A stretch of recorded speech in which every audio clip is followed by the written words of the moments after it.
Assalamualaikum warahmatullahi wabarakatuh. Kami daripada Kementerian 28 akan membentangkan kajian kami yang bertajuk Kepelbagaian Makanan Tradisi Setiap Kaum di Malaysia. Untuk pendahuluan, seperti umum tahu, makanan tradisional sangat popular dalam kalangan masyarakat di Malaysia. Walaupun sudah bertahun lamanya makanan ini diperkenalkan. Maksudnya makanan tradisi di Malaysia ni tetap akan diketahui oleh pihak ramai walaupun dah lama uh, dia berada di Malaysia. Dan kedua, Malaysia kaya dengan budaya, adat dan tradisi yang berbagai kerana masyarakatnya yang berbilang kaum. Dan yang terakhir, variasi makanan tradisi yang banyak membuatkan Malaysia terkenal dengan makanannya yang unik dan mempunyai rasa yang enak. Kita dapat tahu yang makanan tradisi ada banyak variasi seperti makanan budaya Cina, Islam dan India. Dan setiap agama mempunyai makanan tradisi yang sangat unik dan variasi. Okay. Untuk 1.2, penyataan masalah. Terdapat 3 penyataan masalah yang kami dapat, iaitu bagaimanakah semangat perpaduan dalam kalangan responden, bagaimanakah cara masyarakat kini mengekalkan makanan tradisional kaum mereka, dan yang terakhir, apakah tahap pengetahuan umum responden mengenai makanan tradisional kaum lain. Untuk persoalan kajian ini, adakah makanan tradisi membentuk perpaduan kaum di Malaysia? Seterusnya, adakah perkongsian makanan tradisi menjadi lambang persaudaraan masyarakat di Malaysia? Dan yang terakhir sekali, adakah makanan tradisi di Malaysia ini dikekalkan oleh masyarakat setempat sendiri? Untuk objektif kajian kami ni, ia untuk mengkaji perpaduan kaum di Malaysia melalui media makanan tradisi, dan seterusnya untuk mengkaji kesan perkongsian makanan tradisi kepada masyarakat,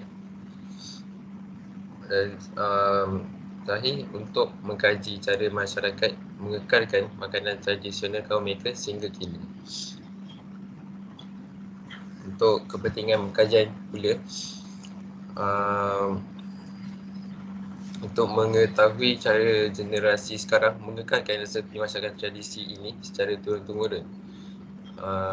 Yang kedua, mengetahui inisiatif setiap kaum untuk menghargai makanan tradisi mereka, dan kita juga dapat melihat bagaimana rakyat Malaysia menerima makanan tradisi kaum lain.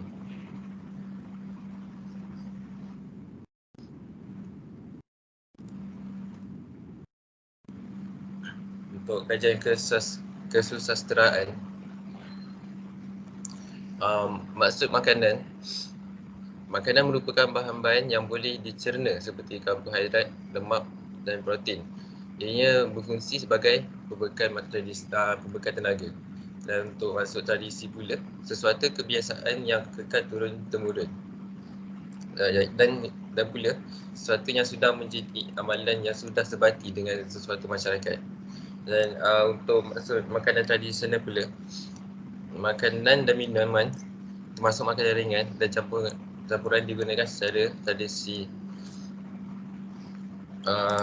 dan telah lama dibangunkan secara khusus dalam rantau dan diproses daripada resepi yang telah lama diketahui oleh orang ramai, berbahan sumber tempatan dan mempunyai relatif mengikut cita rasa masyarakat setempat. Senang cerita, makanan tradisional ni dia maksud makanan daripada turun-temurun yang masih digunakan dan dimasak oleh rakyat setempat sehingga kini, dan dia membentuk sesuatu agama ataupun sesuatu budaya. Okey, untuk Makanan tradisional kaum di Malaysia bagi kaum Melayu. Bagi kaum Melayu, ciri-ciri makanan tradisional ialah kebanyakannya menggunakan rempah ratus dan santan. Seperti kita lihat, kaum Melayu dengan masakan tradisinya iaitu rendang yang menggunakan rempah ratus dan santan seperti ayam masak lemak yang dihidang bersama dengan nasi, udang laman, kerabu, masak lemak cili api, laksa, nasi lemak, asam pedas dan rendang. Bagi kaum Cina pula, makanan tradisional mereka mempunyai dua teknik yang berbeza mengikut cara masakan utara dan selatan. Bagi masakan teknik utara, ia mengutamakan cuka dan bawang putih. Dan bagi teknik selatan pula, mengutamakan serbuk cili. Contoh makanan tradisional bagi kaum Cina ialah dim sum, char kway teow dan nasi ayam Hainan. Bagi kaum India pula, rempah ratus yang kuat dan kekacang seperti kacang dan dihidangkan di atas daun pisang.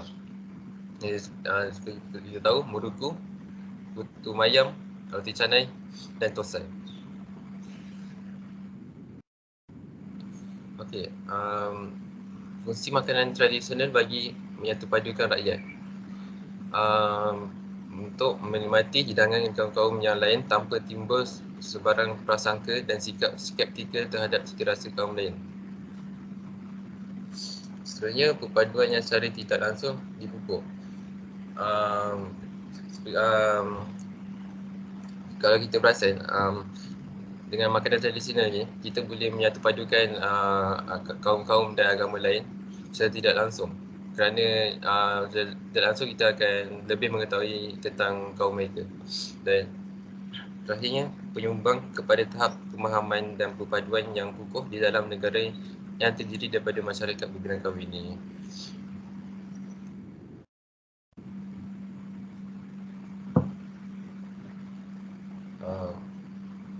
Saya serahkan presentation ni pada Emma.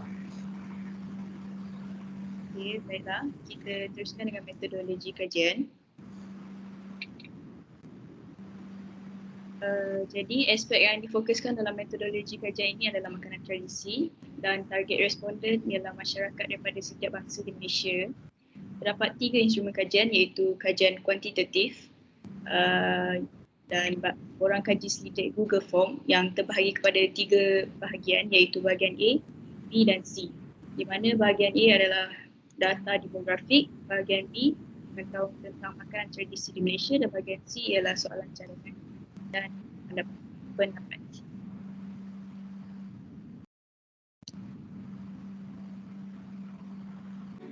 Dalam bab 4, kami akan menerangkan dapatan kajian dan perbincangan.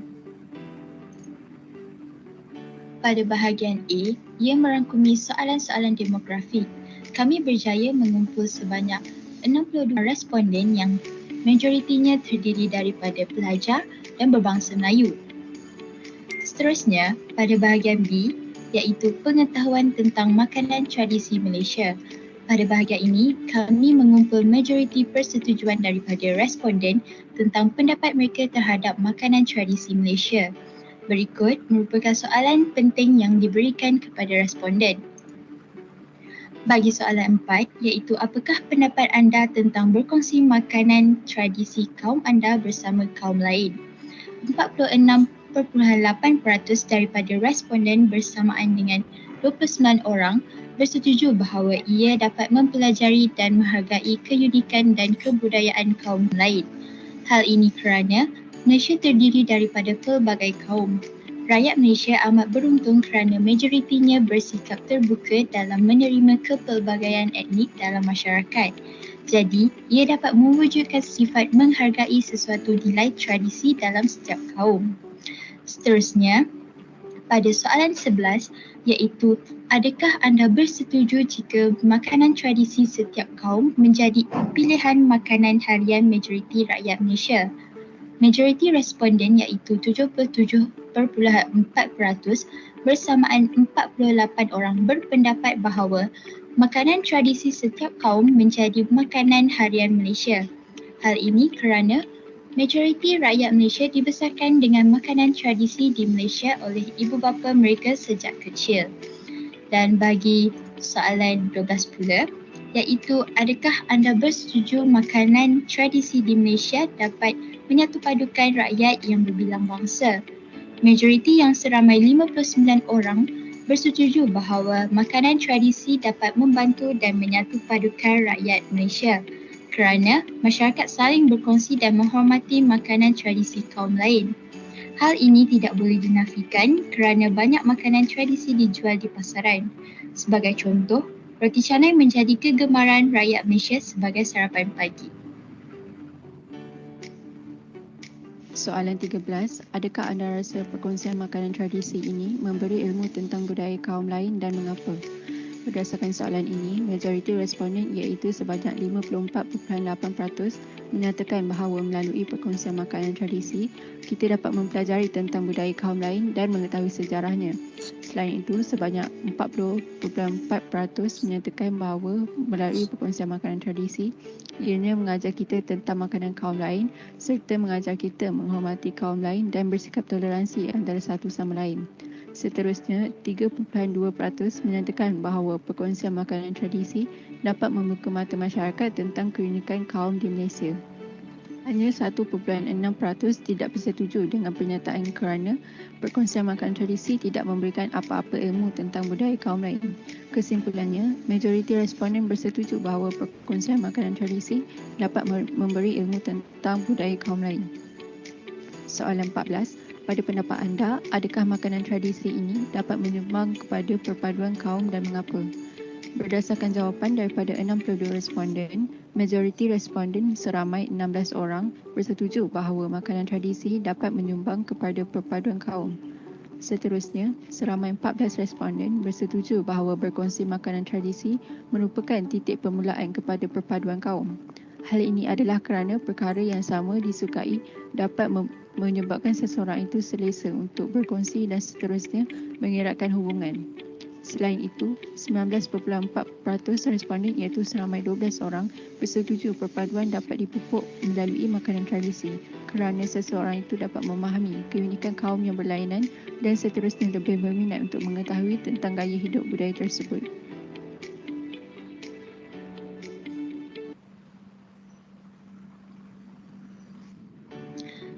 Dalam bab 4, kami Baiklah, sebagai kesimpulan, berdasarkan kajian ini, rekomendasi kami terhadap perpaduan kaum di Malaysia adalah kami mencadangkan agar masyarakat perlulah saling bantu-membantu. Sebagai contoh seperti aktiviti bergotong royong di mana dapat memupuk sikap bantu-membantu antara masyarakat. Seterusnya adalah masyarakat perlulah saling menziarahi antara kejiranan seperti pada hari perayaan dan masyarakat harus berfikiran terbuka, tidak bersikap perkauman antara satu sama lain. Dan cadangan kami terhadap kajian ini, kami mencadangkan agar untuk mencari data daripada setiap bangsa dan penglibatan responden yang terdiri pada semua umur. Limitasi kajian ini ialah kekurangan bahan rujukan yang berkaitan dengan topik kajian dan kekurangan sokongan dan kerjasama daripada responden dalam proses pengumpulan data.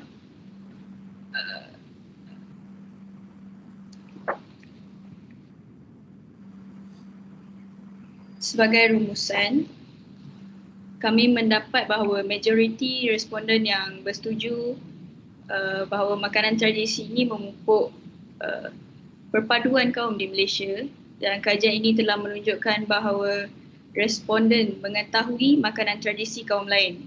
Ini menunjukkan makanan tradisi dapat merapatkan jurang antara kaum kerana ia dapat memupuk sikap toleransi antara budaya kaum lain di mana mereka berkongsi makanan tradisi sesama sendiri. Itu saja. Terima kasih.